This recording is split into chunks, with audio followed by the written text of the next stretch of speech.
Hello students, welcome to Shivaji group of institutions online classes में आपका physics teacher Pradeep Sharma. बेटा कक्षा 11 की जो क्लास चल रही है इसमें फिजिक्स में हम लोग जो पढ़ रहे थे वो टॉपिक था आपका विमीय विश्लेषण जो चैप्टर है। और इस विमीय विश्लेषण चैप्टर में हमने अलग से कुछ चीज़ों को पढ़ रखा है। जो पढ़ रखा है उसमें से हमने सबसे पहले सीखा था कि अगर कोई भी आपको सूत्र दिया जाता है और उस सूत्र में अगर कोई एक पद ऐसा है जो जिसके बारे में आपको नहीं पता है इसका मात्रक क्या है या विमा क्या है, तो आप विमा की सहायता से ये ज्ञात करेंगे कि वो सूत्र का मात्रक और उसकी विमा क्या है। फिर हमने सीखा था आप अगर किसी सूत्र को लिखते हैं और वो सूत्र लिखने में आपको पता चलता है कि कहीं से गलत है या सही है, तो आप उस समीकरण की सत्यता की जांच कर लेते हैं कि यह सत्य है या असत्य है। और फिर हमने सीखा अगर वो समीकरण असत्य है तो सही यानी सत्य समीकरण आप कैसे प्राप्त करेंगे। लास्ट क्लास हमने जो पढ़ी थी वो इंटरेस्टिंग क्लास थी, उसमें हमने सीखा था मात्रकों को बदलना यानी यूनिट चेंज करना, है ना। जैसे अगर आपको कोई हमने बताया था चीनी 1 किलो है ना, चीनी क्या है 1 किलोग्राम है और ग्राम में अगर बदलेंगे तो कितनी होगी 1000 ग्राम होगी। तो यहाँ पर 1 किलोग्राम जो है वो संख्यात्मक मान और उसके मात्रक का जो गुणन है वो वहाँ पर ग्राम में भी संख्यात्मक मान और मात्रक के गुणनफल के बराबर होगा। यानी किसी भी संख्या का संख्यात्मक मान और उसके मात्रक का गुणनफल हमेशा कैसा होता है, कांस्टेंट होता है, नियतांक होता है। ठीक है, एक क्वेश्चन आज करते हैं इसी संबंधित। पहले काम करते हैं क्वेश्चन का हम पुराने से रिवीजन करते हैं। मान लेते हैं कि आपको एक क्वेश्चन दिया गया है, कह रहा है क्वेश्चन ये कि यदि s बराबर at प्लस bt स्क्वायर, ठीक है, अपॉन में क्या रहेगा c प्लस t क्यूब है। ठीक, ये क्वेश्चन है s बराबर at plus bt square upon ct cube में। क्वेश्चन पूरा ये है में s जो है वो दूरी को प्रदर्शित करता है तथा t जो है वो समय को प्रदर्शित करता है, समय को बताता है। ठीक है, तब ठीक आपको क्या करना है, a, b व c का, ठीक है, विमीय सूत्र ज्ञात करना है। विमीय सूत्र ज्ञात करना है। क्लियर हो गया? बात समझ में आ रही है कि नहीं आ रही है? यानी एक समीकरण आपको दे रहा है s बराबर at plus bt square upon में c प्लस t क्यूब है। इस समीकरण में आपको एक छोटा सा काम करना है। वो काम ये है कि आपको a, b और c के विमीय सूत्र की गणना करना है। क्लियर है?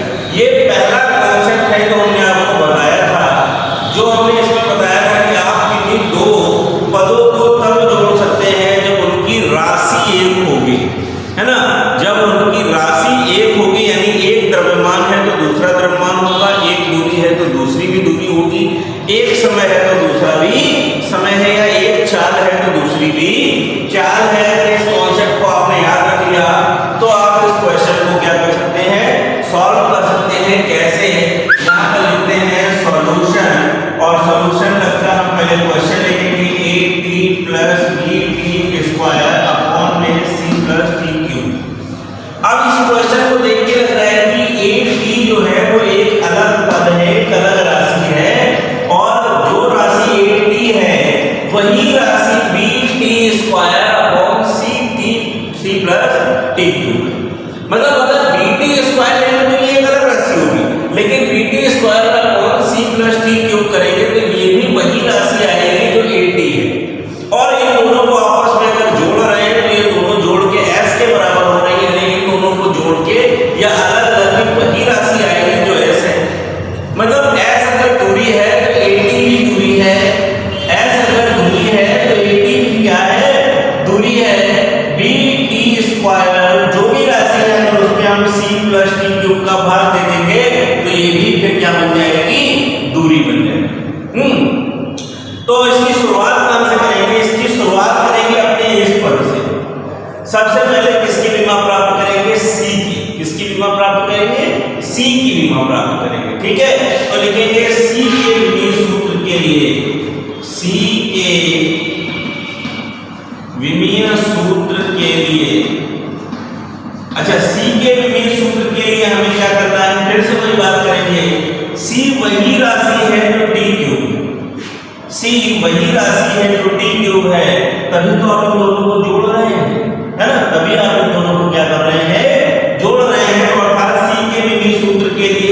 प्लस सी बराबर हम क्या ले सकते हैं, टी क्यूब ले सकते हैं।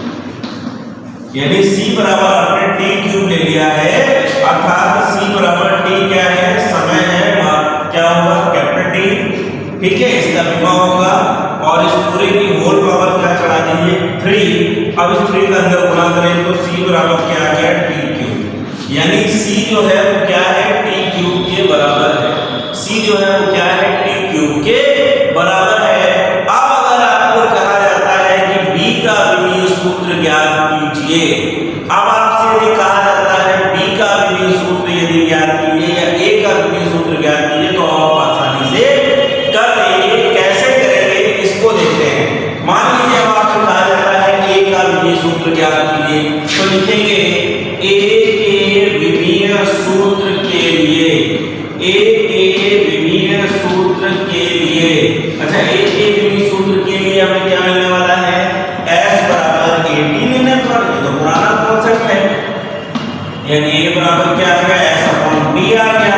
S का विमीय सूत्र क्या होगा L और टी का विमीय सूत्र क्या होगा T, अब टी ऊपर चला जाएगा तो क्या मिलेगा L दूसरे ब्रैकेट में टी की पावर -1, सही से लिखेंगे तो क्या लिख सकते हैं टी की पावर -1। ये क्या है, ये ए का विमीय सूत्र है, ये क्या है ए का विमीय सूत्र है। देखो हमने सी प्राप्त कर लिया, हमने ए प्राप्त कर लिया, बातें थोड़े कॉम्प्लिकेटेड चीज में जिसका नाम है बी के विमीय सूत्र के लिए, तो लिखेंगे बी के विमीय सूत्र के लिए। अच्छा बी के विमीय सूत्र के लिए हम क्या करने वाले हैं, बी के विमीय सूत्र के लिए हमें जो फॉर्मूला लेना है वो क्या लेना है, बताओ जरा क्या लेना है। हम बेटा बता चुके हैं कि ये पूरी एक ही राशि है, तो इस पूरे को लेना पड़ेगा, इस पूरे को लेना पड़ेगा, तो हम इस पूरे को किसके बराबर लिख सकते हैं S के, यानी क्या लिखेंगे S बराबर B T square upon C plus T cube लेने पर ले लिया।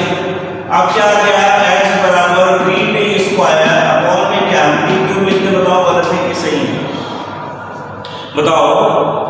अगर हम नीचे टी क्यूब लिखते हैं तो ये गलत है कि सही है, अरे भैया ये सही है। सी से अगर हम जोड़कर टी क्यूब लगा रहे हैं तो मतलब इन दोनों का मात्रक एक ही है। हम मात्रकों में बात करेंगे तो हम दोनों की जगह एक ही मात्रक लिख सकते हैं भाई, किलोग्राम प्लस किलोग्राम क्या आएगा, किलोग्राम क्या 2 किलोग्राम का ही बनता है, नहीं बनता है, 2 किलोग्राम का ही बनता है, नहीं बनता, क्योंकि वो तो संख्यात्मक मान है। जब कहेगा 1 kilogram plus 1 kilogram equal 2 kilogram, लेकिन kilogram plus kilogram equal kilogram, metre plus metre equal metre, second plus second equal second. बात समझ में आ गई ना, ये याद रखना है। तो मतलब ये है T cube plus T cube equal T cube, भैया है ना, T cube plus T cube equal T cube, मतलब कोई टेंशन की बात नहीं। आप इनकी घाते घटाकर करेंगे, हमने ऐसे ही कर दिया है, पावर खत्म कर दी है, तो S बराबर क्या आ गया बी अपॉन टी आया है। यहाँ से आपको बी का विमीय सूत्र ज्ञात करना था, तो आप क्या लिखेंगे S इंटू टी। S क्या है, S बेटा जो है वो आपकी दूरी है, दूरी का विमीय सूत्र क्या होगा L, और टी जो है वो समय है, समय का विमीय सूत्र क्या होगा टी। इसको सही से लिखेंगे तो क्या लिखेंगे L इंटू टी। ये क्या है B का विमीय सूत्र है, ये क्या है B का विमीय सूत्र है, ठीक है। आज की क्लास में इतना ही रखते हैं, आप इसकी प्रैक्टिस 2 बार कम से कम जरूर कीजिए और आने वाली क्लास में आपको कुछ और अच्छे क्वेश्चन पढ़ाएंगे, बिल्कुल ध्यान से आपको पढ़ना है, ठीक है। तब तक के लिए टेक केयर।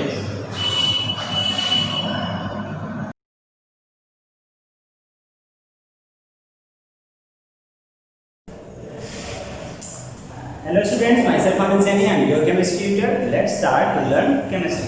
तो बच्चों स्टार्ट कर रहे हैं हम लोग आज का चैप्टर, जैसे कि हमारा जो रिडॉक्स रिएक्शन चल ही रहा है ऑब्वियस, इसमें हम लोग रिएक्शन बैलेंसिंग का टॉपिक पढ़ रहे हैं और ऑलमोस्ट बहुत सारे टॉपिक्स हम लोगों को क्लियर भी हो चुके हैं।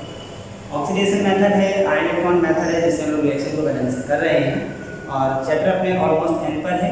कुछ एक स्पेसिफिक क्वेश्चंस की बात करनी है, जैसे हमने आपसे कहा हुआ कि सल्फेट आयन वाली रिएक्शंस आपने बैलेंस करनी है। तो आज की क्लास में हम जो पढ़ेंगे तो सल्फेट आयन वाली रिएक्शन ही होने वाली है। So let's start reactions. Okay, तो चेक इट आउट, कौन सी रिएक्शंस में करनी है बैलेंस। जैसे आपके पास में रिएक्शन आती है, ये this is the question.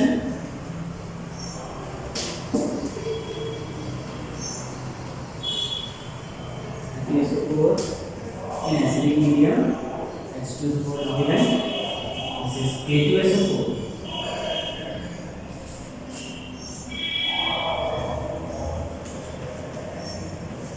Okay. And then SO4. Now, balance this. ये क्वेश्चन आता है आपसे क्या बस रिएक्शन को बैलेंस करना। तो अब जैसे कि हमने आपसे कहा हुआ है ऑक्सीडेशन मेथड से रिएक्शन को बैलेंस करना है, और अगर आप कोई भी रिएक्शन बैलेंस करनी है तो रिएक्शन बैलेंस करने के लिए सबसे पहले हमें उसका मीडियम फाइंड आउट करना होगा। रिएक्शन कौन सा मीडियम में है?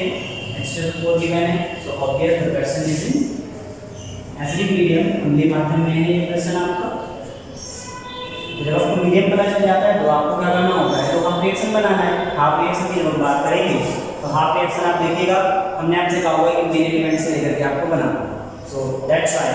अच्छा, दूसरी एक चीज़ ये रहती है कि हाफ रिएक्शन बनाते समय आप एसिड, बेस, सॉल्ट, वाटर, ये सारी चीज़ें HNO आप हाफ रिएक्शन में यूज़ नहीं करते हैं। हाँ, इन केस कहीं अगर आपका ऐसा कुछ क्वेश्चन आता है, कई एक दो क्वेश्चन मिलते हैं आपको ऐसे कि जिनमें अगर आपका हाफ रिएक्शन नहीं बन रहा है तो आप उन्हें यूज़ करते हैं, वो तो डिपेंडिंग ऑन कंडीशन से। बट बेसिकली आपको यहाँ अपने क्वेश्चन में जब आप देख पा रहे हो जिनमें कोई जरूरत नहीं पड़ने वाली है। एसिड हम लोग ऐसे ही छोड़ दे रहे हैं, सॉल्ट को ऐसे ही छोड़ दे रहे हैं, और वाटर को ऐसे छोड़ दे रहे हैं, इसे हम लोग हाफ रिएक्शन में नहीं यूज़ करने वाले हैं। आप डायरेक्टली हाफ रिएक्शन बना रहे हो तो कैसे बनाने वाले हो? फर्स्ट हाफ रिएक्शन जिससे बनेगा KMnO4 is converted into MnSO4, okay, to reduce exactly। Second half reaction की जब आप बात करोगे second half reaction FeSO4 is also converted into FeSO4 whole price reaction rate। now आपको ONC लिखना होता है, मेन एलिमेंट बैलेंस करने होते हैं। इन सारी चीजों पर पढ़िएगा और देखिएगा। Mn कितना है?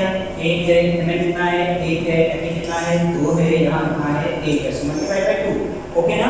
Now look at here, find out the oxidation number of main element. यहाँ पर आप Mn की ऑक्सीडेशन नंबर फाइंड करेंगे, आप फाइंड करिएगा +7 आएगा, ये आ जाएगा +2, दिस इज +3, दिस इज +2।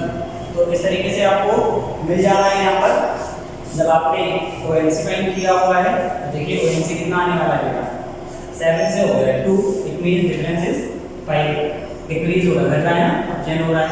ऐसे देखिए यहाँ पर +2 से हो रहा है +3, 1 का चेंज आ रहा है। बट अब आपने यहाँ पर देखना है 2Fe के रिकॉर्डिंग जब आप निकाल रहे हो तो आपका ओवरऑल चेंज की बात करते हैं तो ओवरऑल चेंज कितना आएगा? ओवरऑल चेंज आपका 2 से मल्टीप्लाई हो जाएगा, दैट्स व्हाई इसमें नंबर हो जाएगा 2 में। आप चाहे तो लिख सकते हैं, जैसे ये आपको पूरा दिखाई पड़ेगा 4 और ये आपको दिखाई पड़ेगा 6, और 4 to 6 का डिफरेंस, इसमें 2 का डिफरेंस। तो आप ऐसे लिख सकते हो या डायरेक्टली जो आपका ONC आया था वहां से आप मल्टीप्लाई कर सकते हो, दोनों मेथड है आपके पास, ओके ना। तो ONC तो आपको ये मिलता है। अब आपने क्या करना है, नई हाफ रिएक्शन बनेगी, आपको ONC बैलेंस करना होगा। देखिए जब आप हाफ रिएक्शन बनाते हैं, सबसे पहले हाफ रिएक्शन बनाने के बाद मेन एलिमेंट बैलेंस करते हैं, मेन एलिमेंट बैलेंस कर लेते हैं, उसके बाद में आप ONC फाइंड करते हैं। ONC फाइंड करने के बाद में आप क्या करते हो, जब आप ONC फाइंड कर लेते हो तो आपने उस ONC को बैलेंस तो करना होता है। ONC बैलेंस करते हैं, बैलेंस करने के बाद दोनों आप रिएक्शन को ऐड कर देते हैं, जो नया आता है आपका फाइनल आंसर आ जाता है कि नहीं। तो चेक इट आउट, देखते हैं लोग क्या होने वाला है। आप देखते हैं यहाँ पर 5 लिखा है, 2 लिखा है, मल्टीप्लाई बाय 2 मल्टीप्लाई बाय 5। आप चाहिएगा तो एक लाइन लिख दीजिएगा, जैसे लिखा जाता है आपका ना। अब समीकरण बताओ, समीकरण 1 में कितने का बेटा, 2 का 5 में, सॉरी 5 बोल रहा हूँ, समीकरण 2 में यहाँ पर लिख देते तथा समीकरण 2 में 5 का गुणा करने पर और गुणा करके जोड़ने पर, ठीक है। नहीं तो आपको एक लाइन एक्स्ट्रा बनाना पड़ेगा, फिर ऐड करना पड़ेगा, थोड़ा काम ज़्यादा होगा। तो क्वेश्चन क्या कर रहे हैं, डायरेक्टली आपका ऐड कर देगा, ओके। तो चेक इट आउट, देखते हैं क्वेश्चन की तरफ। ऐड करें, मल्टीप्लाई करके डायरेक्ट ऐड करते जाएंगे। और अलग से आप एक काम और कर सकते हो, मल्टीप्लाई करेंगे, पहले 2 से करिएगा, फिर 5 से करिएगा, फिर नया इक्वेशन नंबर 3 बनेगा, इक्वेशन नंबर 4 बनेगा, फिर आप उसको ऐड करते हैं। बट मैं आपको डायरेक्ट कर देता हूँ, समझ जाएंगे ना। देखिए मल्टीप्लाई करते हैं बेटा, आपको पता है LHS वाला LHS में ऐड करते हैं, RHS वाला RHS में ऐड करते हैं, एग्जैक्टली वही काम करना है। सो मल्टीप्लाई करते हैं 2 से, दिस इज 2 KMnO4, और इधर मल्टीप्लाई होगा कितने से, 5 से, तो 10 FeSO4 और फिर ऐड करते हैं, फिर मल्टीप्लाई करें 2 से 2 MnSO4 प्लस 5 ऐसे आपने इस रिएक्शन को ऐड कर दिया है, जोड़ दिया है। उसके बाद में आपको क्या करना है, हम लोग करेंगे इस रिएक्शन में ऑक्सीजन हाइड्रोजन को बैलेंस, और जो आपने एसिड छोड़ा हुआ था, सॉल्ट छोड़ा हुआ था, उन सब चीजों को जोड़ देंगे। ओके ना। तो चाहिए तो आप पहले एक लाइन लिख लीजिए, ऑन एडिंग अम्ल तथा लवण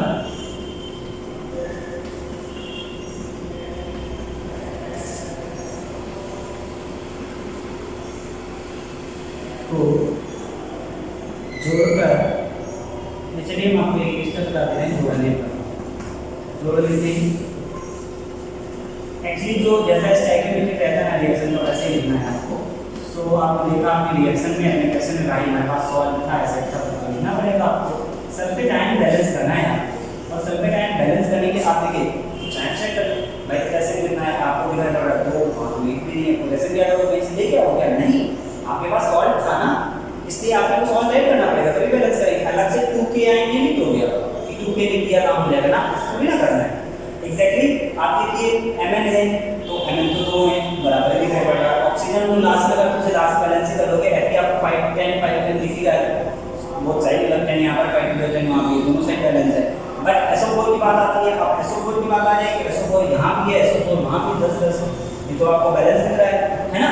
लेकिन हमारे पास क्या नहीं है, पोटेशियम नहीं है। पोटेशियम क्या करेंगे, क्या आप अलग से जोड़ दोगे क्या? नहीं, अलग से कुछ नहीं ऐड करना, अलग से कुछ भी नहीं ऐड करना। जो अलग से आप ऐड कर रहे हो केवल ऑक्सीजन केस में वाटर, हाइड्रोजन केस में हाइड्रोजन आयन, बाकी कुछ भी आप अलग से नहीं ऐड करना।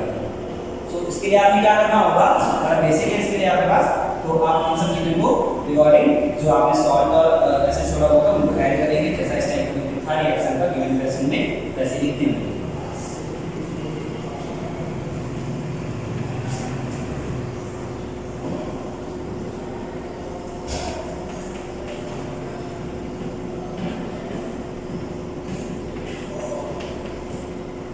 ठीक है, तो ये तो काम आपने कर लिया, ये चीजें आपसे हो गई हैं। अब आपका एक केवल छोटा सा काम रह गया है, वो है ऑक्सीजन और हाइड्रोजन बैलेंस करने का। ऑक्सीजन व हाइड्रोजन बैलेंस करने पर, okay. So let's check it out and balance reaction. ये जो उम्मीद है हमारा आंसर आ चुका है, आप भी देखते हैं आंसर आने वाला है या नहीं आने वाला है। 2K4 plus as it is आपको ऐसे रिएक्शन लिखना है H2SO4 K2SO4 2SO4 plus 5 Fe2 double right. Okay, चलिए वेरी गुड। तो इस टाइम जब आप बात करने वाले हैं सारी चीज़ों को पहले बैलेंस कर रहे हैं, बाद में ऑक्सीजन चेक करेंगे। ठीक है, पोटेशियम कितना है, 2 है, वहाँ कितना है, 2 है, और Mn कितना है, 2 है, वहाँ कितना है, 2 है, ठीक है 2 है। ठीक है, Fe10 बैलेंस है, बहुत बढ़िया। अब आप बात करेंगे SO4 की, तो SO4 बैलेंस करिएगा। SO4 आप देख रहे हैं यहाँ पर 10 और एक 11 हो रहा है, यहाँ पर आपका 2 3 एंड 5 15 दैट इज 18 SO4 यहाँ पर है, और यहाँ पर SO4 कितने, यहाँ पर SO4 कितने मिल रहे हैं आपको, देखो यहाँ पे तो आपको 10 ही मिल रहे हैं। ये कैसे बैलेंस होगा, SO4 नहीं बैलेंस है।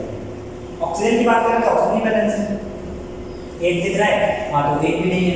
कुछ लोग काउंट करना स्टार्ट करते हैं ऐसे, तो ऑक्सीजन में बोलता हूँ ऑक्सीजन बैलेंस करिए, तो भाई वो चेक करते हैं यहाँ पर टोटल SO4 वाले भी काउंट करें। SO4 वाले काउंट नहीं करने, आप SO4 को पहले बैलेंस करें। SO4 सल्फेट आयन जो है ना उसको आप पहले बैलेंस करें, बाद में ऑक्सीजन बैलेंस करें।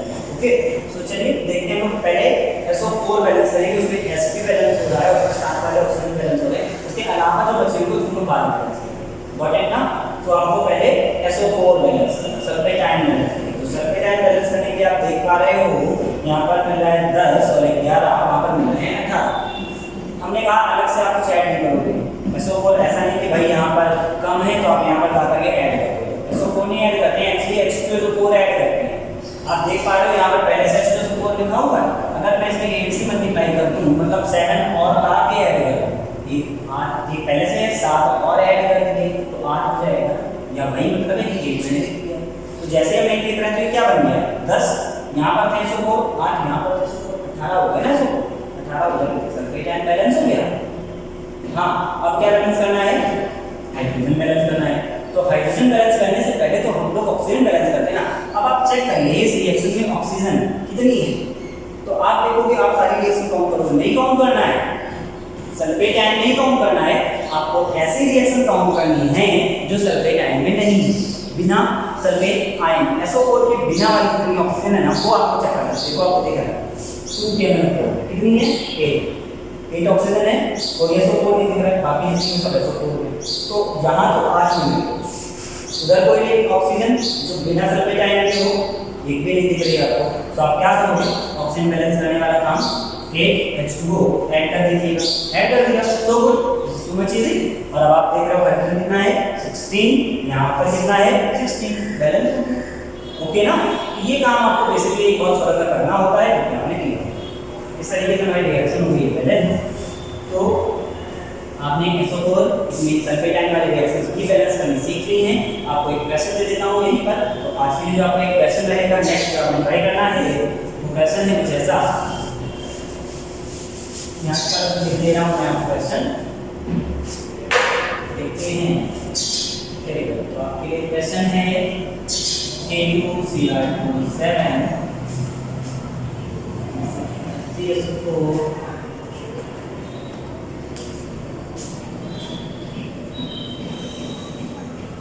इजी क्वेश्चन है बहुत।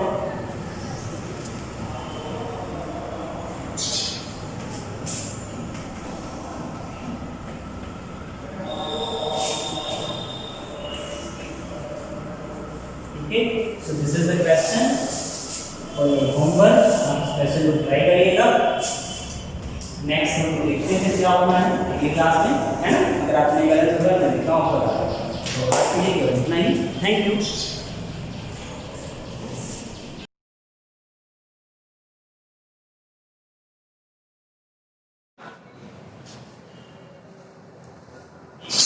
Good morning students, welcome to the online classes of Shivaji group of institutions. तो बच्चों, आज के वीडियो में आपको एक्सरसाइज 1.3 पर आधारित कुछ और क्वेश्चन बताने वाला हूँ। मैंने पिछले वीडियो में 2 नंबर तक के क्वेश्चन बता दिए थे एक्सरसाइज के, तीसरा और चौथा नंबर आप स्वयं कर सकते हैं।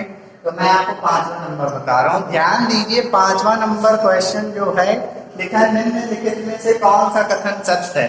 कुछ कथन दिए हैं, उनमें चेक करना है कौन सा सत्य है कौन सा असत्य है। तो इसमें थोड़ा आपको ध्यान रखना है, यहाँ पे थोड़ा सा लेवल अब हाई हो रहा है, तो आप इसको ध्यान से समझिए।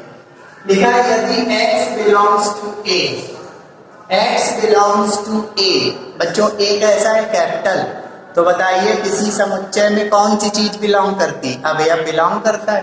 तो x बिलोंग्स टू a का मतलब x कोई अवयव है जो a में मौजूद है। x बिलोंग्स टू a का मतलब x कोई अवयव है जो a में मौजूद है, और a is subset of b, और a समुच्चय जो है b का क्या है सबसेट, कौन वाला, इम्प्रॉपर। इम्प्रॉपर का मतलब आयताकार। आपकी किताब में इसको प्रॉपर नाम भी दिया गया, लेकिन सबसे सही अर्थ क्या है कि a इम्प्रॉपर सबसेट है किसका, b का। तो आइए हम इन 2 कंडीशन को बनाते हैं।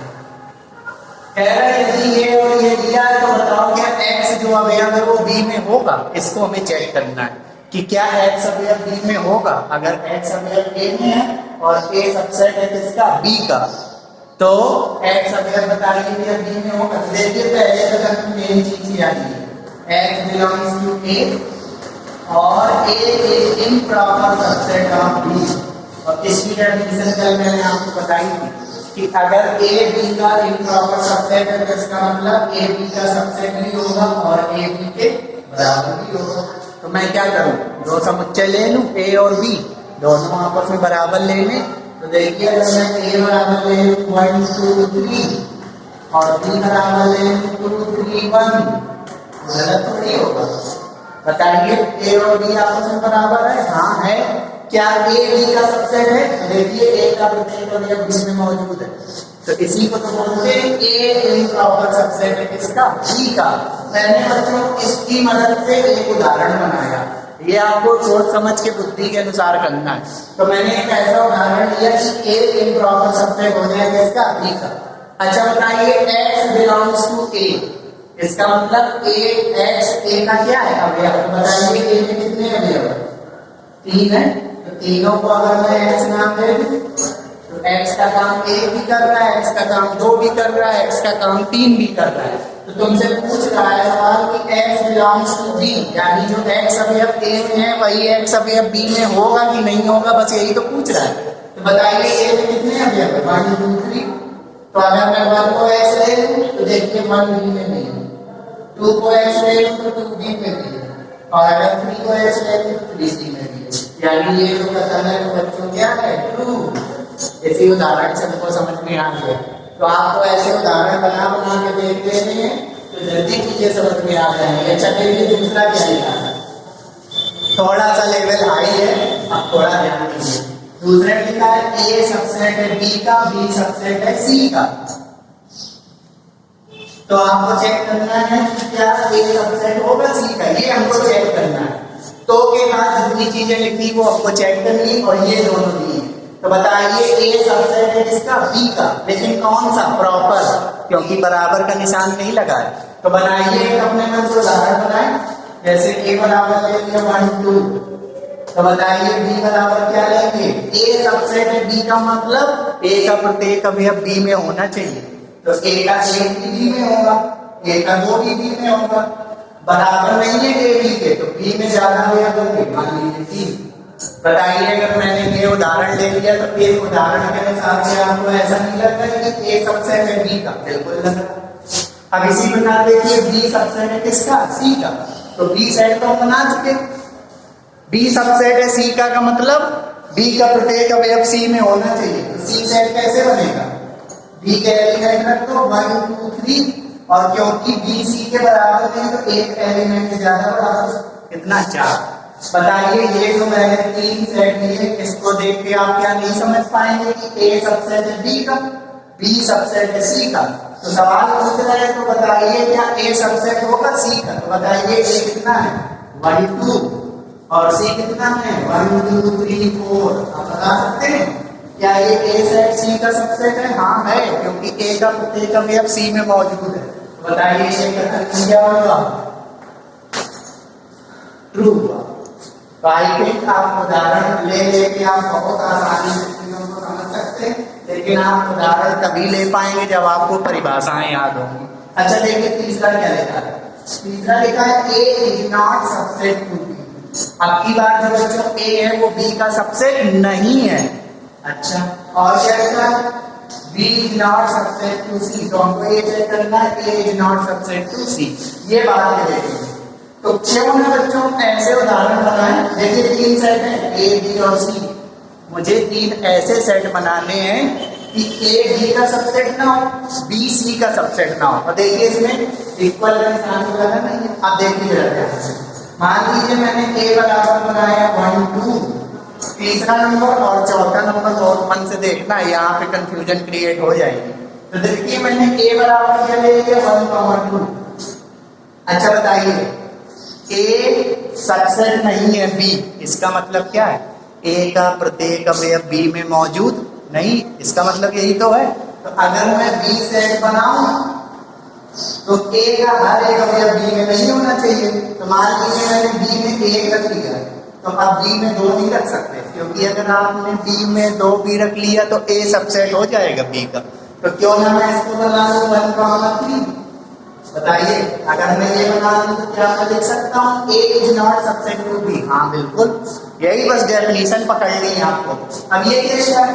B is not subset to C, B C का सबसेट नहीं, इसका मतलब बी का प्रत्येक अवयव सी में नहीं होना चाहिए। तो सी सेट जब आप बनाएंगे तो ऐसा बनाएंगे कि या तो बी का कोई भी अवयव ना हो, या बी का कम से कम एक अवयव ऐसा होना चाहिए जो सी में मौजूद ना हो।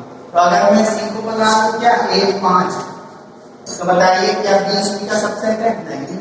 बस ये आपको उदाहरण बनाने। तो देखिए जरा ध्यान से सुनिए, अब यहाँ पर कंफ्यूजन है। तो बताइए ये मैंने कंडीशन बना ली, इसको सेटिस्फाई करती है। तो क्या पूछ रहा है? A is not subset to सी। ए बताइए कितना? 1 2 समझते जाइए। और सी कितना 1 5। तो बताइए ये ए है और ये सी है। तो इस उदाहरण से तो बच्चों में समझ में आ रहा है कि ये सेट इसका सबसेट नहीं है, लेकिन यहीं पर तो ट्विस्ट है। आप ध्यान से देखिए, अगर मैं सी सेट को ऐसा बनाऊं 1 2 5, बताइए, तो अगर मैं सी सेट को ऐसा बनाऊं 1 2 5, तो क्या बी सबसेट होगा सी का? अब बी सी का सबसेट नहीं है ना। लेकिन अब जरा देखिए ए कितना है 1 2 और सी कितना है 1 2 5। इस केस में देखिए ये ए है ये सी है। अब की बात देखिए ए सी का क्या हो गया? सबसेट हो गया। यानी इस केस में कंफ्यूजन है कि अगर ए सबसेट नहीं है बी का, बी सबसेट नहीं है सी का, तो ए सबसेट नहीं है सी का ऐसा जरूरी नहीं है। हो भी सकता है, नहीं भी हो सकता है। हो भी सकता है, नहीं भी हो सकता है का मतलब कुछ में सही कुछ में गलत। लेकिन हमको तो समझने चाहिए, तो ये फाल्स हो गया। इसमें थोड़ा सा दिमाग लगाना है। जैसे चौथे नंबर में आपको बताता हूँ तो और समझ में आएगा। क्या लिखा है? थोड़ा सा तीसरा चौथा टेक्निकल है। लिखा है x belongs to A और A does not belong, A is not subset to B।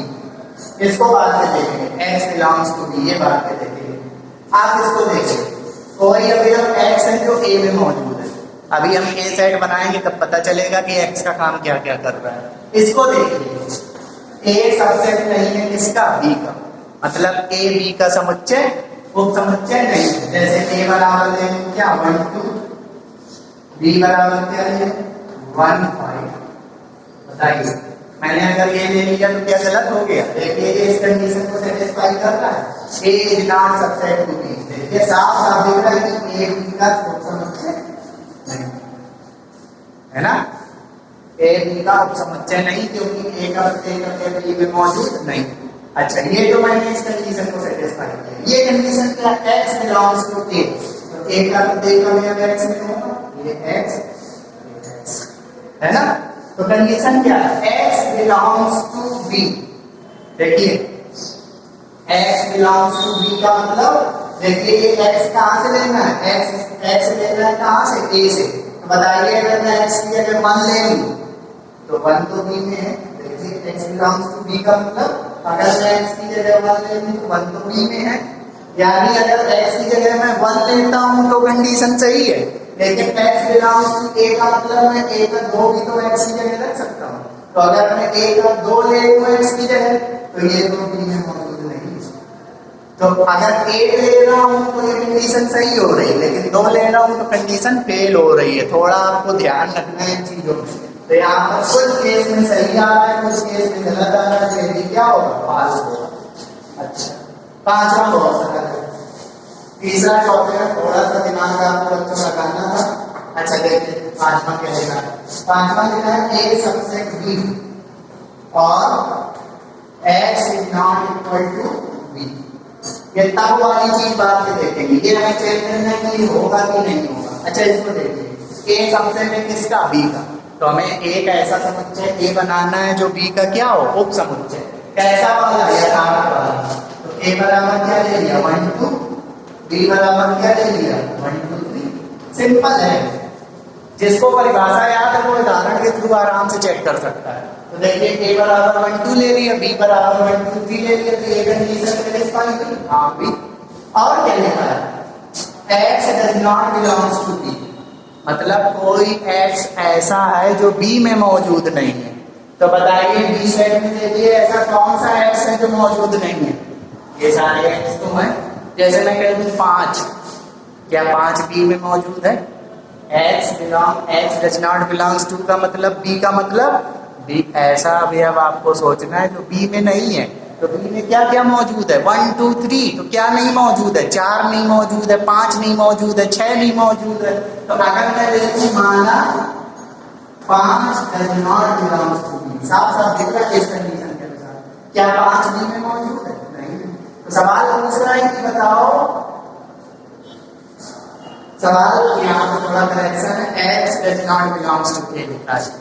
तो आपको ये चेक करना है कि अगर x b में मौजूद नहीं है तो x a में भी मौजूद नहीं होगा। तो बताइए यही तो x है, बताइए ये जो x 5 है वो b में नहीं मौजूद है, तो क्या देखिए 5 a में मौजूद है नहीं, 5 ये कंडीशन हर मामले में सही है, तो ये क्या हो गया। तो आई थिंक ये क्वेश्चन आपको समझ में आया होगा।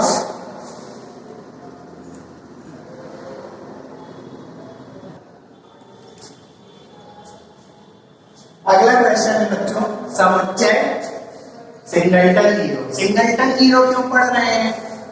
देखिए समुच्चय के अंदर एक मौजूद है एक अवयव। देखिए कह रहा है इस समुच्चय और इस समुच्चय में क्या अंतर है, बस अंतर बताइए। तो देखिए ये समुच्चय का सिंबल है, इस समुच्चय के अंदर एक अवयव है जीरो, है ना। तो क्या लिखेंगे, समुच्चय सिंगलटन जीरो में जीरो एक क्या है, अवयव है। तथा इस समुच्चय में बताइए, इस समुच्चय में देखिए ये समुच्चय का निशान है और की बात अवयव ये, तो इस समुच्चय का अवयव क्या है, सिंगलटन जीरो एक अवयव है। ध्यान से देखिए आंसर क्या है, इस समुच्चय में जीरो एक अवयव है और इस समुच्चय का अवयव खुद एक समुच्चय है। देखिए समुच्चय के अंदर समुच्चय मौजूद है ना, तो अंतर क्या है, इस समुच्चय का अवयव जीरो है यानी एक संख्या है और इस समुच्चय का अवयव स्वयं एक समुच्चय है। तो बस वही लिख दिया, सिंगलटन जीरो में जीरो एक अवयव है तथा इस समुच्चय में सिंगलटन जीरो एक अवयव है ना। तो आप देखिए इसमें भी आप देख के बता सकते हैं, इन तीनों में अंतर बताइए, कैसे बताएंगे। फाई क्या है, फाई एक रिक्त समुच्चय है। अच्छा सिंगलटन फाई का मतलब मैं बता चुका हूं, देखिए समुच्चय के अंदर क्या है, फाई। इसको बिल्कुल ऐसे ही लिखेंगे कि सिंगलटन फाई में आप लिख देंगे, सिंगलटन फाई में फाई एक अवयव है और इस समुच्चय में ये एक अवयव है ना। तो देखिए ये खुद रिक्त समुच्चय है, इसका अवयव रिक्त समुच्चय है और इसका अवयव खुद एक समुच्चय है। बिल्कुल ऐसी लैंग्वेज आपको लिखनी है ना। अगला क्वेश्चन क्या है, यदि a बराबर 4 की power n minus 3n minus 1, ये a बराबर दिया है 4 की power n minus 3n minus 1, n belongs to capital n। और कैपिटल n के बारे में बताए, कैपिटल n होता है प्राकृतिक संख्याओं का समुच्चय, यानी n की वैल्यू हमें क्या रखनी है, प्राकृतिक संख्या है। और b बराबर क्या है, 9 ब्रैकेट में n minus 1, n belongs to capital n। तो आपको ये सिद्ध करना है कि a सबसेट होगा b का, यानी a सबसेट होगा b का कैसा वाला, प्रॉपर। इम्प्रॉपर नहीं, देखिए यथार्थ समुच्चय का निशान लगा। ये क्वेश्चन एक बार आईआईटी मेंस में आ चुका है, क्वेश्चन बहुत सरल है। देखिए कैसे बनाएंगे, a समुच्चय का निर्माण करते हैं। देखिए क्या लिखा है, n belongs to capital n, मतलब जो n का मान है वो कैपिटल n से लेना है। कैपिटल n का मतलब प्राकृतिक संख्याएं लेनी, मतलब n की जगह 1 रखना है, फिर 2 रखेंगे, फिर 3 रखेंगे, फिर 4 रखेंगे, फिर 5, फिर 6, फिर 7, ऐसे रखते जाएंगे। तो सबसे पहले n की जगह क्या रखेंगे, 1, तो 1 रखिए, 4 की पावर 1 कितना 4, और यहाँ पर 1 रखेंगे तो आएगा 3 और यहाँ पर 1, तो पहला आएगा क्या 0। ये कब आएगा, जब n की जगह 1 रखेंगे। अब इसी में n की जगह 2 रखेंगे, क्योंकि n का मान नेचुरल नंबर चाहिए, तो n का मान 1 रख चुके, 1 रखने पे क्या आया 0, 2 रखिए तो 4 का आया 16, 16 में 1 दिया 15, और यहाँ पे 2 रखेंगे कितना आएगा 6 आएगा, 15 में 6 जाएगा 9। 3 रखिए, 3 रखेंगे तो क्या आएगा, 4 की पावर 3 64, 64 में 1 दिया 63, और 63 यहाँ 3 रखेंगे तो कितना आएगा 9, 63 में 9 जाएगा 54। तो ये सेट ऐसा बनेगा 0 9 54 डैश डैश डैश, अंदर है ना।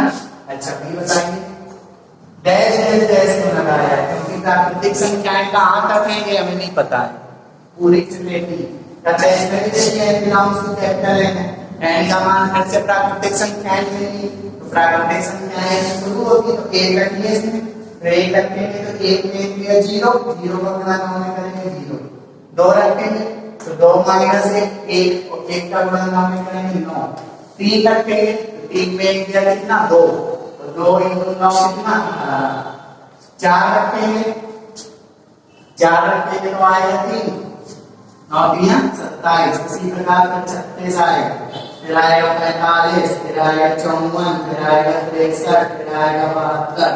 ऐसे चलिए जाएगा। तो बताइए ए सेट भी बन गया और बी सेट भी बन गया। बताइए ए सबसेट है बी का, लिखना है आपको कि नहीं? ए सबसेट होगा बी का कब? जब ए का प्रत्येक अवयव बी में हो। तो बताइए ए का अवयव 0 बी में है, हाँ है। ए का अवयव 9 बी में है, ए का अवयव 54 बी में है ना? तो क्या लिखेंगे? चूंकि ए का प्रत्येक अवयव, चूंकि ए का प्रत्येक अवयव बी में मौजूद है और प्रॉपर सबसेट की पहचान क्या होती है? तथा दोनों आपस में बराबर नहीं है। A is not equal to B, A और बी बराबर थोड़ी है। देखिए बी का 18 क्या ए में है? नहीं है। तो देखिए ए सबसेट ए का प्रत्येक अवयव बी में मौजूद है और ए बी के बराबर नहीं है। तो यही तो यथार्थ समुच्चय की पहचान है। तो अतः A is proper subset of B.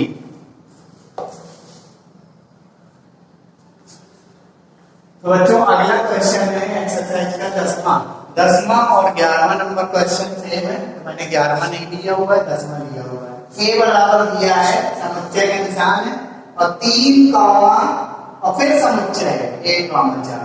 तो ध्यान रखना है कि अगर समुच्चय के अंदर समुच्चय है तो उसे एक अवयव काउंट करेंगे। इसको आप 2 अवयव नहीं गिनेंगे, ये पूरा एक अवयव गिना जाएगा, एक अवयव। ध्यान रखना है आपको। तो ए बराबर लिखा है 3 कॉमा और फिर समुच्चय लगा है 1 कॉमा 4। समुच्चय के अंदर अगर समुच्चय है तो उस समुच्चय को एक अवयव गिनना है।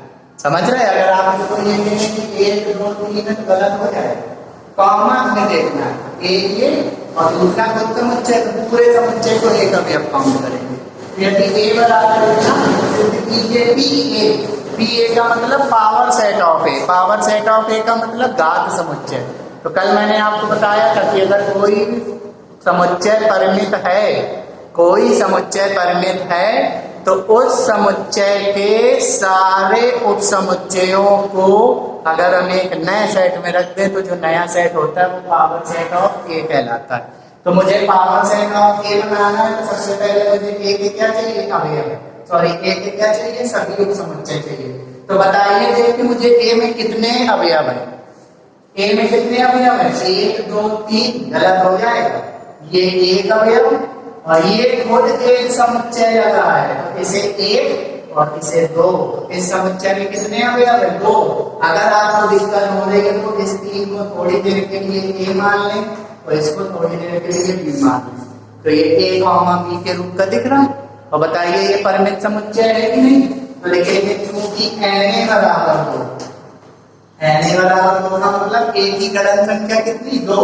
तो ए के कुल उपसमुच्चय, कुल उपसमुच्चय कैसे निकालते हैं? कल मैंने आपको बताया था कुल उपसमुच्चयों की संख्या 2 की घात n होती है। n का मतलब उस समुच्चय में कितने अवयव है। तो बताइए समुच्चय में कितने अवयव है? 1 2। तो बताओ कुल उपसमुच्चय कितने होंगे? 2 की घात 2 यानी 4, यानी मुझे 4 उपसमुच्चय चाहिए। तो मैंने इसको थोड़ी देर के लिए ए माना है, इसको थोड़ी देर के लिए बी माना है। तो ये बना ए कॉमा बी। तो इसके उपसमुच्चय कैसे बनेंगे? सबसे पहला उपसमुच्चय होगा 5, फिर क्या करेंगे? एक बार ले लेंगे, सिंगलटन ए, और ए का काम क्या करता है? 3। फिर सिंगलटन बी, बी का काम क्या करता है? 1,4 है ना? हाँ, ये आपको ध्यान रखना है। और फिर क्या? ए कॉमा बी, पूरा लास्ट में पूरा आएगा ना। तो ए की जगह कितना? 3 और बी की जगह 1 कॉमा 4।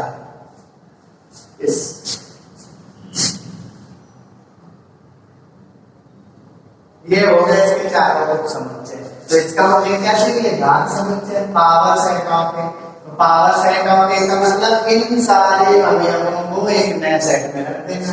तो नए सेट का सिंबल लगाएंगे। सबसे पहले क्या लिखेंगे? 5 कॉमा, फिर ये कॉमा 1, 4, फिर कॉमा 3, 1, 4।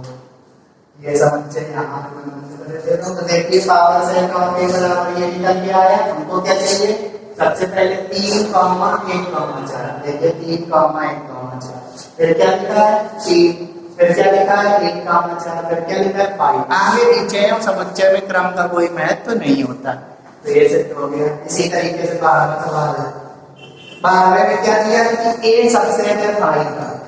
सिर्फ दिया, ये चीज हमको दी गई है कि अगर ए सबसेट है किसका? 5 का। ये हमको दे दिया गया कि ए सबसेट है 5 का। तो सिद्ध क्या करना है कि ए बराबर 5 सिद्ध करना है।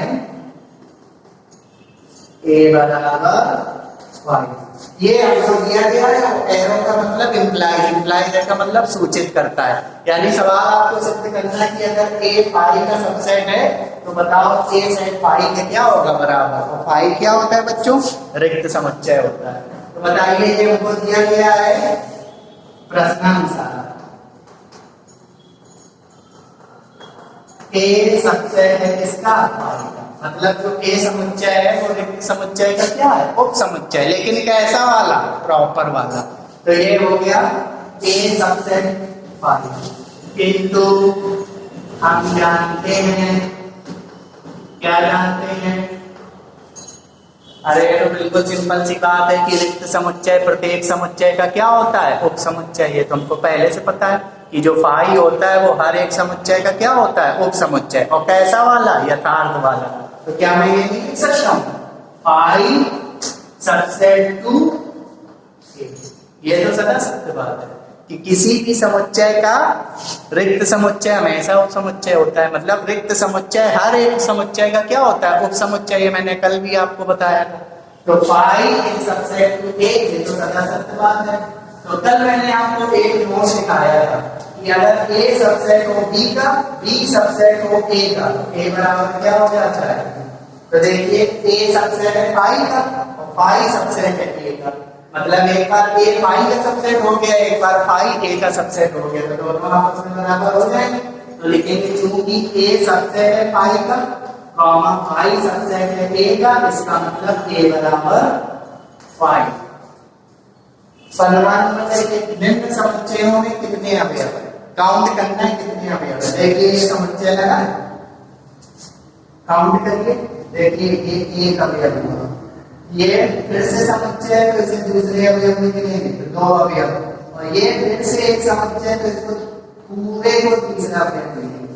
तो ये एक अवयव, ये 2 अवयव, ये 3 अवयव। तो बताइए इसकी गणना संख्या कितनी हो गई? 3 अवयव। सिंपल सी बात है। बी बराबर क्या लिखा?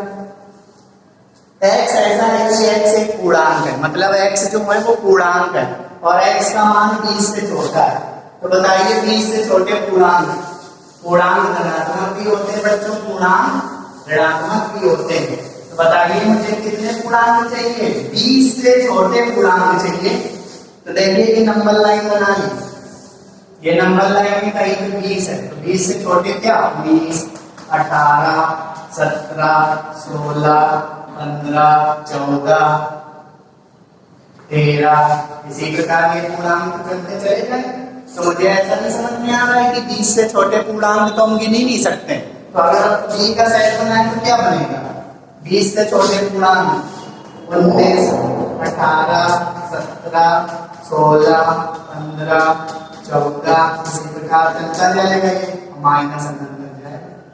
तो बताइए ये कैसा समुच्चय है? अपरिमित समुच्चय। तो क्या लिखेंगे? चूंकि बी एक अपरिमित समुच्चय है, अतः बी के अवयव परिभाषित नहीं है। मतलब हम बी के अवयवों को गिन नहीं सकते, इस वजह से लिखते हैं बी के अवयव परिभाषित नहीं है। तो बच्चों आज के वीडियो में मैंने आपको एक्सरसाइज 1.3 पर आधारित कुछ और क्वेश्चन कराए। अब मैं अगले दिन भी इस एक्सरसाइज को कंटिन्यू करूंगा। Thank you.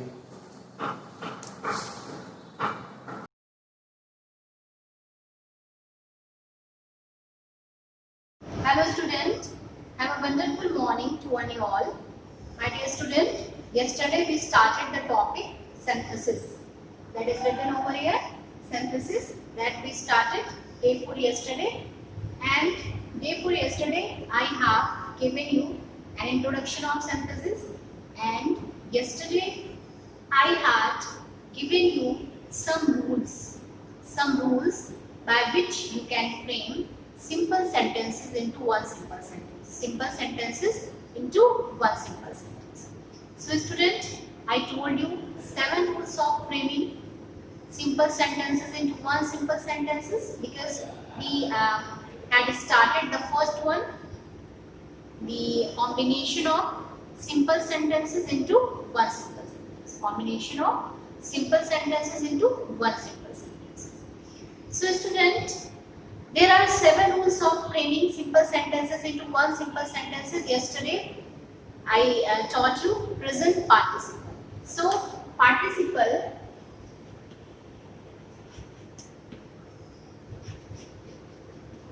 use of participle. So participle is classified into 3. Present participle, present participle, and past participle, and the third one, past perfect participle. Past perfect participle. So student, the participle, the use of the first rule is this. The first rule is this, participle, use of participle, and this is classified into 3: present participle, past participle, and past perfect participle. Student, yesterday I also taught you the definition of these 3. The present participle. The present participle. So present participle, what is present participle? The ing form of the verb. Verb की first form में ing लगाने से आपकी present participle बनती है. And what is your past participle? It is the third form of the main verb. It is the third form of the main verb. And past perfect participle, it is the having plus third form of the being. So student, this is the classification, this is the thing that you have to know, what is the present participle, what is past participle, and what is your past perfect participle. So present participle denotes ing form of the main verb. Ing form of the main verb. Student, the basic thing, the basic rule of 3 participle is that in these participle we use same subject in both the sentence. Same subject in both the sentence. Fine. And in present participle, the verb is in continuation form. The verb is in continuation form. Fine. It means there is no time gap between 2 sentences. There is no time gap between 2 sentences. अगर 2 sentence हैं या 2 से ज़्यादा sentence हैं तो उनमें time gap बिल्कुल भी नहीं होता है. So what we do? If 2 main verbs are there, so first main verb, the verb that is completed first, the verb that is completed first, we change that verb into ing form of the verb. We change that verb into ing form of the verb, and the second verb will remain same. And जो second verb है वो वैसी ही बनी रहती है. There will not be any change in that verb. There will not be any change in that verb. And one more thing is that the verb is in. So the first verb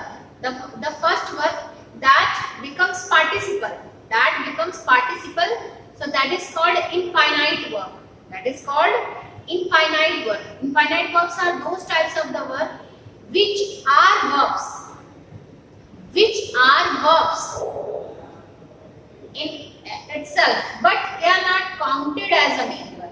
They are not counted as a main verb. And finite verbs are those types of the verb. Finite verbs are those types of the verb which are counted as a main verb. Which are basically these are main verbs. So infinite verbs are participle, infinitive, and gerund. Participle, infinitive, and gerund. Fine. So this is your present participle ing form of the main verb. The verb is in continuation. The verb is in active, and there is no time gap between two or more than two sentences. There will not be any time gap between two or more than two sentences. Suppose that is the sentence. I am just giving you an example of a sentence. I saw a horrible animal. I saw a horrible animal. That's the one sentence before you. I saw a horrible animal. That is one sentence before you. And the second one, I ran away from there. I ran away from there. So मैंने एक horrible animal को देखा, मैंने एक भयानक animal को देखा और मैं वहां से भागा. So student, I'm just asking you the question.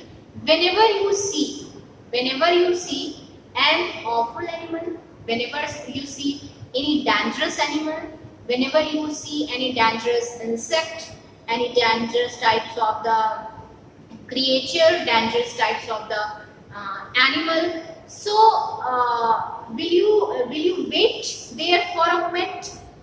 Will you wait there for a moment, or you go away from there as soon as possible, or you go from there as soon as possible? So what will be your answer? Your answer will be you will go from there as soon as possible. You will go from there as soon as possible, because if you wait there, so that insect, that creature, that animal will attack you. That animal will attack you, and you might be injured, you might be dead, you might be caught into the clutches of that animal. आप उसके शिकंजे में फंस जाओगे. Fine. So this is the real thing. This is the live example for you, and you do in your day-to-day life. Whenever you see an awful thing, whenever you see a horrible thing, you had to go from there as soon as possible, because you have to save yourself. You have to save yourself from that danger zone. Right? So this is also we apply in present participle. This thing we also apply in present participle. I saw a horrible animal. I ran away. So there are two main verbs. There are two main verbs. Fine. I'm just writing the example for you so that you can get it. I saw a horrible animal. This is the one sentence, and the second one, I ran away. So two sentences are there. So saw is your main verb, ran away is your main verb. So you have to change it into present participle. So this is the second form of the main verb. If I ask you this type of the sentence, what is the tense of both the sentence? The tense of both the sentences past indefinite, because we have used, there's a using of second form of the main verb. So seeing a horrible animal. Seeing, you have to change it into seeing. Seeing a horrible animal, I ran away. Seeing a horrible animal, I ran away. Fine.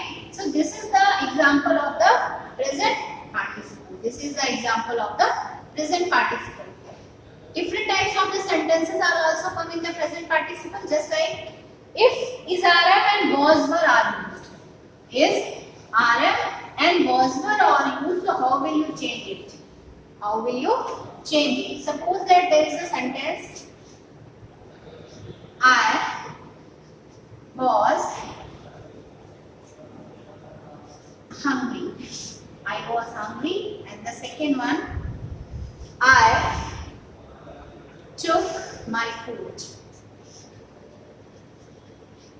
I took my food. So student, two sentences are before you. I was hungry. That's a very simple sentence. The sentence, that's a very simple one. And so the problem is that there is not any main verb in the first sentence. There is not any main verb in the first sentence. First sentence में कोई भी main verb नहीं है. And in the second sentence one main verb is there. But I told you that you have to change.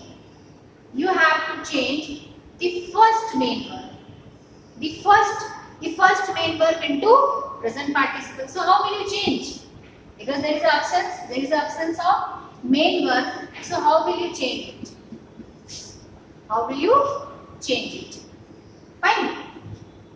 So in the absence of the main verb, you have to change it into be. You have to change it into be. Fine. So whenever is, are, and was words are used in the sentence, if there is an absence of the main verb, we have to change it into be. And the second sentence will remain same. Second sentence will remain same. So you have to write it like this.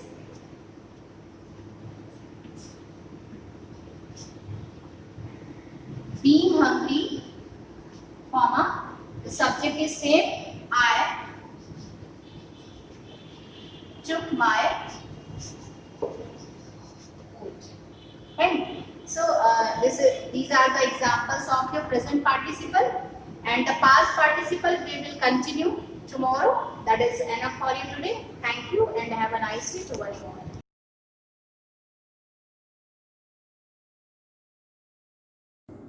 Hello student, good morning. कक्षा 11 सामान्य हिंदी के अंतर्गत बच्चों, आज मैं आपको कबीर दास द्वारा रचित साखी शीर्षक के अंतर्गत दोहों की व्याख्या पढ़ाऊंगी। तो यदि आपके पास सामान्य हिंदी की पुस्तक है तो आप अपने काव्य खंड में संकलित कबीर दास द्वारा रचित साखी शीर्षक को निकालकर उसके दोहों की व्याख्या मेरे साथ पढ़ें। आप सभी को मालूम है कि कबीर निर्गुण काव्य धारा के संत कवि थे। कबीर पढ़े लिखे नहीं थे, वो घूम घूम कर लोगों को उपदेश देते थे। उनकी वाणियों का संग्रह उनके शिष्य कर लेते थे। उनकी वाणियों का जो संग्रह है वो बीजक है, और बीजक में 3 तरह की रचनाएं हैं, साखी, सबद और रमैनी। तो यहाँ हम जो शीर्षक पढ़ रहे हैं साखी, वो बीजक का एक क्या है, भाग है। साखी जो है वो साक्षी का तद्भव रूप है, अर्थात साक्षी क्या है, तत्सम शब्द है, और साखी क्या है, तद्भव शब्द है। बच्चों, साखी दोहा छंदों में लिखी गई है। अब हम यहाँ पर जो है पहले दोहे की व्याख्या पढ़ने जा रहे हैं। बच्चों, आप सभी ने पूर्व कक्षाओं में पढ़ा होगा कि कबीर ने गुरु को विशेष महत्व दिया। उनका मानना था कि गुरु के ज्ञान के द्वारा ही हम ईश्वर की प्राप्ति कर सकते हैं, मोक्ष को प्राप्त कर सकते हैं। तो प्रस्तुत जो पहला दोहा है, इसमें गुरु की महिमा का वर्णन किया गया है। कबीरदास जी कहते हैं, बलिहारी गुण आपने देवहाड़ी कै बार, जिन मानिस तय देवता करत न लागी बार। बलिहारी माने निछावर जाता हूँ, गुरु माने गुरु पर, आपने माने अपने, देवहाड़ी माने होता है हाड़ मांस के शरीर के द्वारा, बार माने कई बार, जिन माने जिन्होंने, मानिस माने मनुष्य से देवता बनाने में लगत न लागी बार, करत न लागी बार। बार का मतलब होगा विलंब, बार का मतलब कई बार और बार का मतलब विलंब। तो बच्चों, यहाँ पर अनुप्रास अलंकार है। हम देखें, कबीरदास जी कहते हैं, बलिहारी गुरु आपने, मैं अपने गुरु पर, देवहाड़ी कई बार, मैं अपने गुरु पर हाड़ मांस के इस बने हुए शरीर के द्वारा कई बार निछावर जाता हूँ।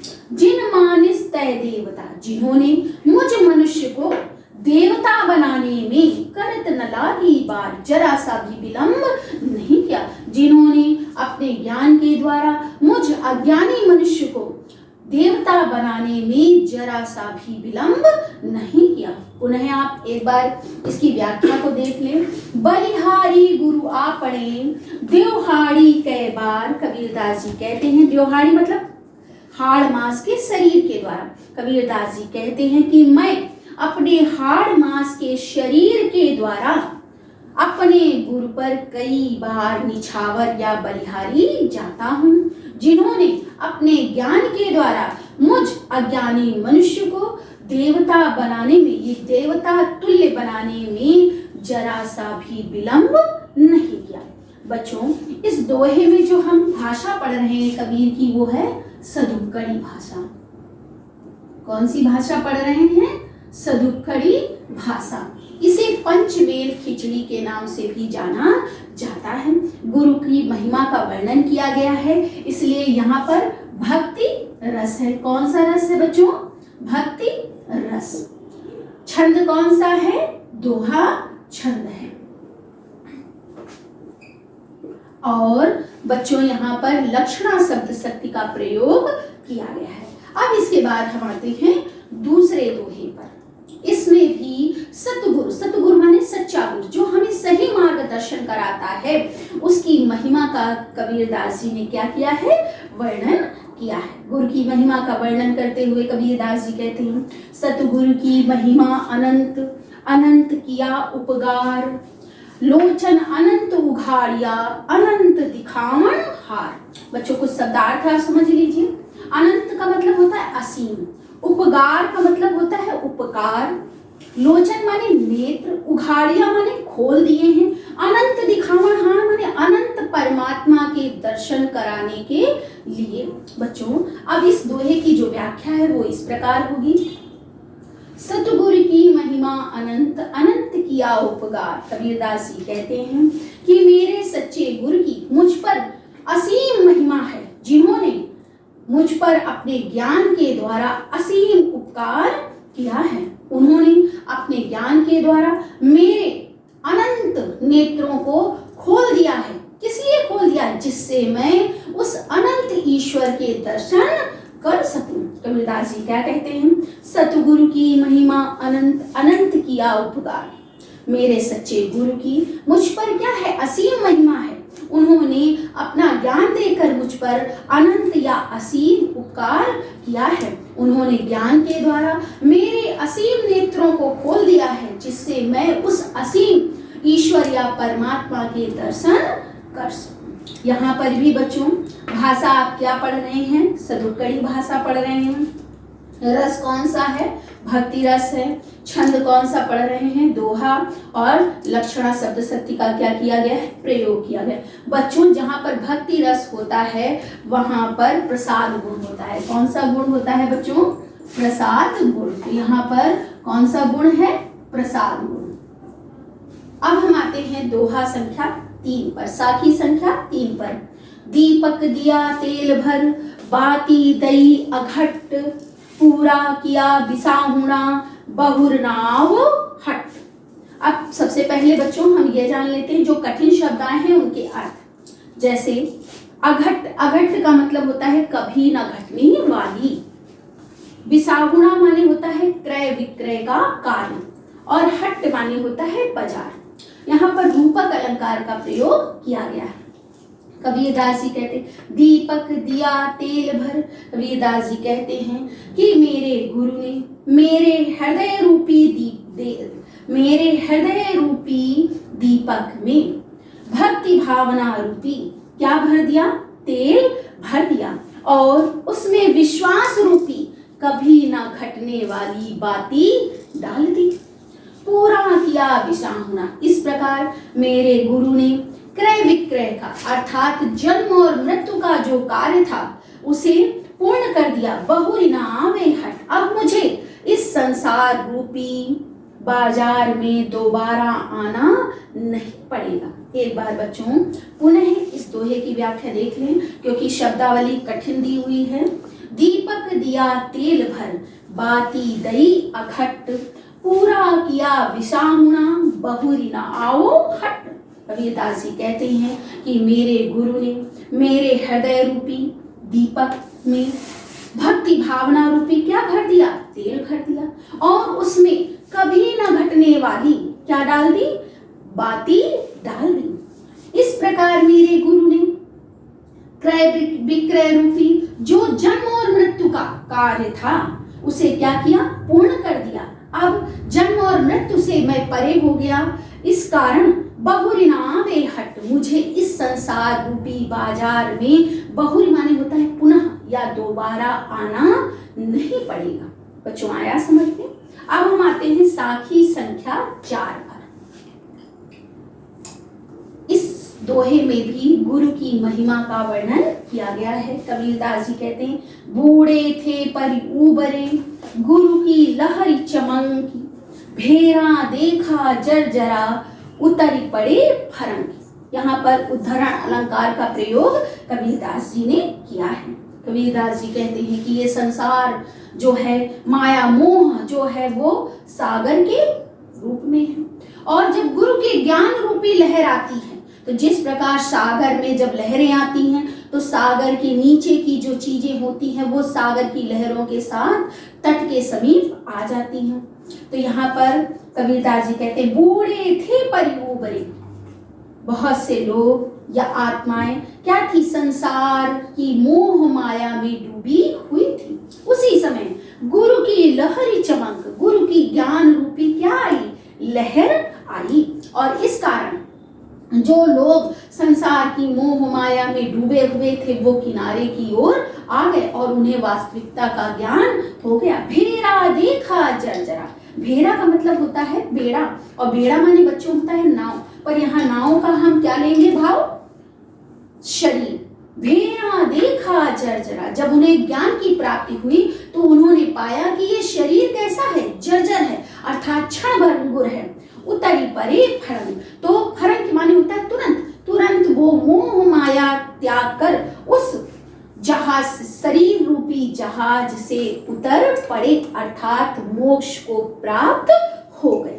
फिर से एक बार इसकी व्याख्या पढ़ेंगे मेरे साथ। बूढ़े थे पर उबरी, गुरु की लहरी चमकी, भेरा देखा जर्जरा, उतरी पड़े फरंग। कबीरदास जी गुरु की महिमा का वर्णन करते हुए कहते हैं कि बहुत से लोग जो संसार की मोह माया में डूबे हुए थे, जैसे ही उनको गुरु के ज्ञान रूपी लहर आई, वैसे ही वो जो भाव या संसार सागर में डूबे हुए थे वो ऊपर आ गए और उन्हें वास्तविकता का ज्ञान हो गया। और उन्होंने देखा, भेरा देखा जर्जरा, उन्होंने देखा कि उनका जो शरीर रूपी जहाज है वो कैसा है? जर्जर है, क्षण भंगुर है। उतरी पड़े फरंग, और तो उन्होंने ज्ञान की प्राप्ति हो जाने पर उस शरीर के मोह माया को तोड़कर या त्याग कर उस जर्जर शरीर से तुरंत मोक्ष की प्राप्ति के लिए उतर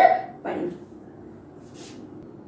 बच्चों आपको इन दोहों की व्याख्या समझ में आ गई होगी। जो फर्स्ट ईयर में व्याख्या आती है उसमें व्याख्या लिखने को नहीं आता, कोई जो है पद्यांश दे देते हैं और उस पर आधारित प्रश्न उत्तर बच्चों से पूछे जाते हैं। तो जब आप प्रश्न व्याख्या को बहुत अच्छे से पढ़ेंगे तभी आप प्रश्नों के उत्तर देने में क्या होंगे? समर्थ होंगे। तो बच्चों जो मुख्य बिंदु आज मैंने पढ़ा है उनके अंतर्गत याद रखने वाले स्मरणीय बिंदु हैं। भाषा क्या है कबीर की? सदुक्कड़ी भाषा है। संपूर्ण दोहों में आपने कौन सा रस पढ़ा? भक्ति रस पढ़ा है। तो भक्ति रस जब संपूर्ण दोहों में है तो गुण कौन सा होगा? प्रसाद गुण होगा। दोहा छंद आपने यहाँ पर क्या किया है? पढ़ा है। रूपक अलंकार है, अनुप्रास अलंकार है। तो बच्चों आज के लिए इतना ही पर्याप्त है। मैं इस टॉपिक को अगले वीडियो में जारी रखूंगी। Have a nice day.